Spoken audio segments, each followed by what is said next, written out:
नमस्कार. आपण शिकत आहात स्पोकन इंग्लिश विथ उंबे सर.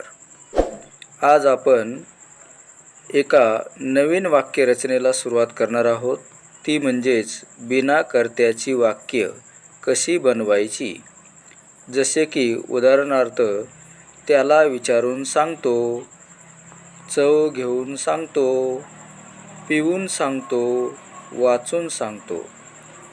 या वाक्यामध्ये कुठेही कर्ता नाही, परंतु इंग्रजी रचना लिहित असताना किंवा बोलत असताना या ठिकाणी आपल्याला आय हा कर्ता घेणं गरजेचं असतं.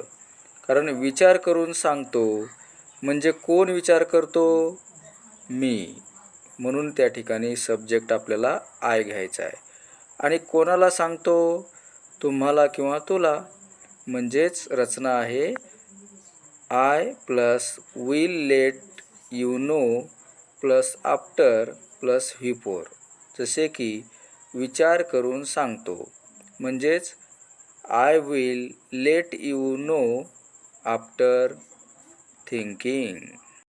तेथे पोहोचल्यावर सांगतो I will let you know after reaching there.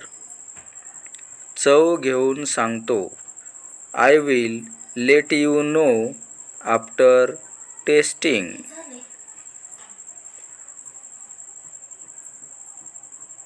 खाऊन सांगतो I will let you know after eating. I will let you know after eating. तपासून सांगतो. ज्यावेळेस आपण एखादी गोष्ट तपासायची असते त्यावेळेस आपण काय म्हणतो? मी चेक करतो, तपासतो. जसे I will let you know after checking. त्याला विचारून सांगतो I will let you know after asking him. त्यांना भेटून सांगतो I will let you know after meeting them. I will let you know after meeting them.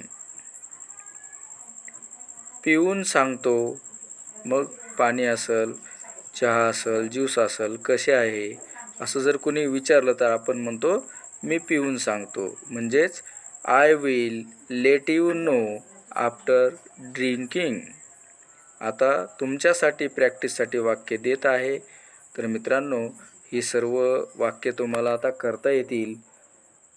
आणि video जर आवडला असेल तर आरोग्य वार्ता मराठी अँड एज्युकेशनल चॅनलला लाईक करा, शेअर करा, सबस्क्राईब करा. Thanks for watching.